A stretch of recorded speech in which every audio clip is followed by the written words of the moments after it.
Hello and welcome back to Ganga Education. On this platform, you will find quality lectures relating to the field of law, competitive examination in legal domain, important legal facts and legal history, all explained in clear and structured manner.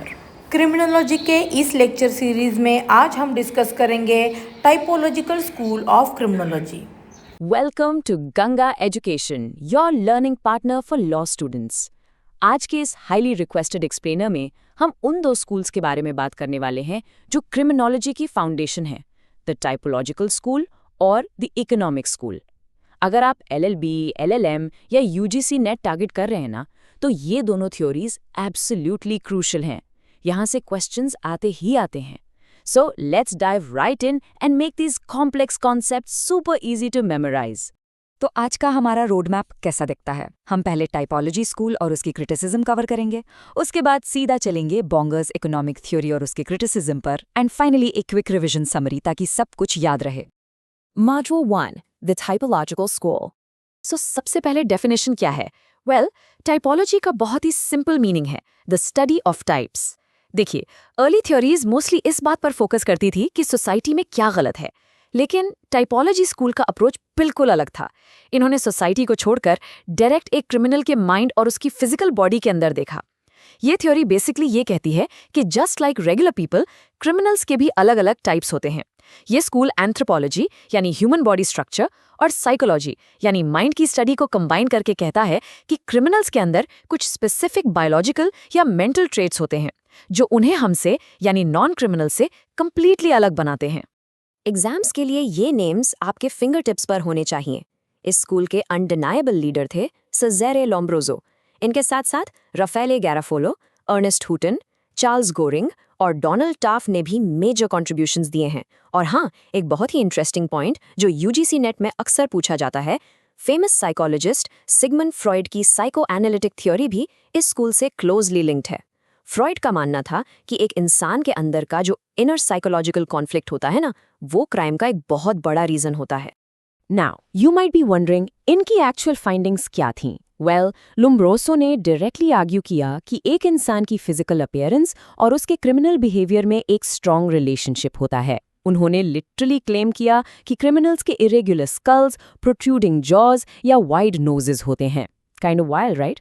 दूसरी तरफ psychological causes पर Freud और बाकी scholars ने समझाया कि week conscience, जहां आप अपने इम्पल्सेस को रोक नहीं पाते, या बचपन की पुअर अपब्रिंगिंग सीधा क्राइम की तरफ लीड करती है। और मॉडर्न बायोक्रिमिनोलॉजिस्ट ने तो जेनेटिक्स पर फोकस किया। उन्होंने देखा कि अडॉप्टेड बच्चों में भी कभी कभी अपने बायोलॉजिकल पेरेंट्स वाले क्रिमिनल ट्रेट्स आ जाते हैं। प्लस लो IQ और बायोकेमिकल इम्बैलेंसेस को भी मेजर ट्रिगर्स माना गया। सो एग्जैक्टली किन टाइप्स की बात हो रही है?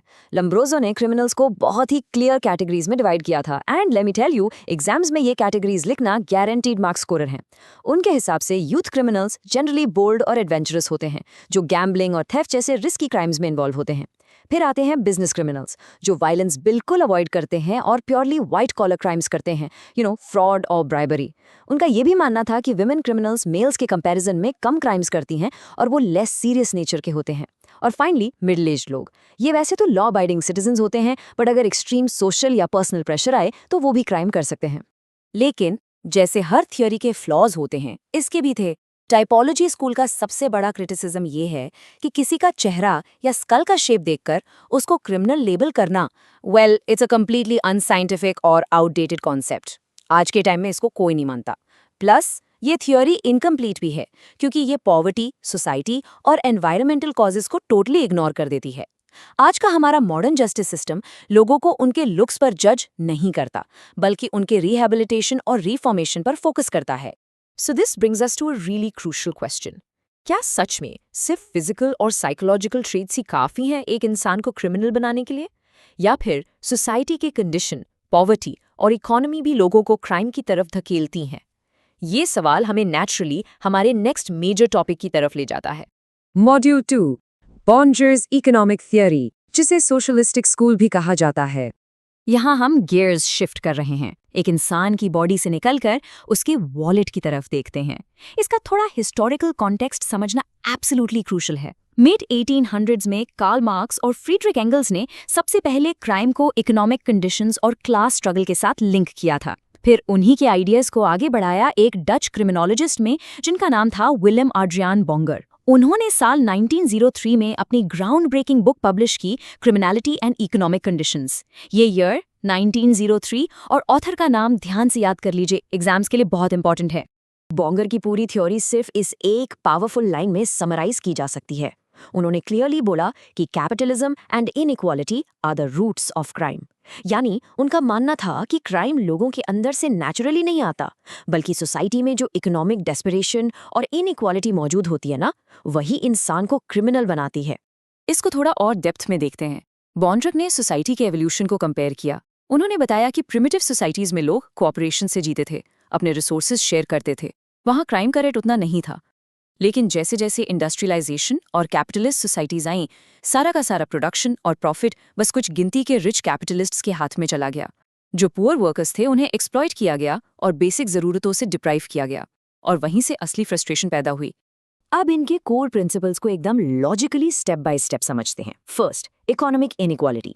जब लोगों को रोटी, कपड़ा और मकान जैसी बेसिक नीड्स नहीं मिलती तो उस डेप्रिवेशन से फ्रस्ट्रेशन आती है, and that leads directly to crime.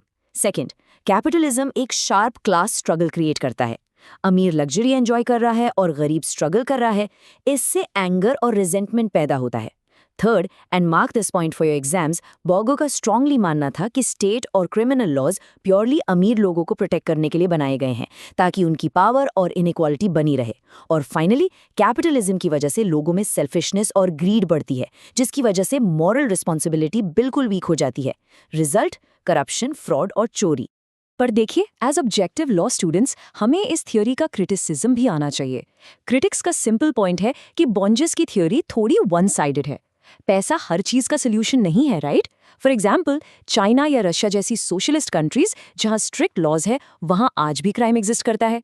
ये थ्योरी नॉन इकोनॉमिक क्राइम्स को तो बिल्कुल एक्सप्लेन नहीं कर पाती। I mean sexual offences, crimes of passion या पॉलिटिकल मर्डर्स जहां मोटिव पैसा होता ही नहीं है, उसका क्या? फिर इंडिया जैसी कंट्रीज जहां पॉवर्टी कम करने के लिए ढेर सारी वेलफेयर लेजिस्लेशन है, वहां भी तो क्राइम हो ही रहा है। इसका सीधा सा मतलब है कि सिर्फ इकोनॉमी नहीं, बल्कि रिस्ट्रिक्शंस ऑन पर्सनल फ्रीडम और अलग सोशल फैक्टर्स भी क्राइम को इन्फ्लुएंस करते हैं। Quick revision summary. Okay, let's quickly wrap this up ताकि सारे कॉन्सेप्ट्स एग्जाम के लिए लॉक हो जाएं। The typological school, led by Cesare Lombroso, basically ये कहता है कि फिजिकल एंड साइकोलॉजिकल ट्रेट्स ही क्राइम का मेन रीजन है। इसका मेन क्रिटिसिज्म क्या था? कि ये अप्रोच कंप्लीटली आउटडेटेड है और सोसाइटी को इग्नोर करता है। On the other hand, the economic school, led by William Bonger, argue करता है कि कैपिटलिज्म और इनइक्वालिटी ही सारे क्राइम्स की रूट कॉज हैं। पर इसका फ्लॉ ये है कि ये नॉन इकोनॉमिक क्राइम्स को एक्सप्लेन नहीं कर सकता। तो मुझे उम्मीद है ये दोनों स्कूल्स आपको एकदम क्रिस्टल क्लियर हो गए होंगे। पर जाने से पहले एक सवाल छोड़कर जा रहा हूँ। आपके हिसाब से आज के टाइम में जो मॉडर्न साइबर क्राइम्स होते हैं, उनके पीछे क्या बड़ा रीजन है? क्या वो एक क्रिमिनल का कॉम्प्लेक्स साइकोलॉजिकल माइंड है, या फिर प्योरली इकोनॉमिक ग्रीड? सोचिए जरूर और मुझे कमेंट्स में अपना आंसर बताइए। For more such law lectures, subscribe to Ganga education. मिलते हैं अगले टॉपिक के साथ। Happy studying. Thank you for watching this session. If you found this lecture useful, do like, share and subscribe to Ganga Education. Keep learning, keep growing and stay connected for more law lectures.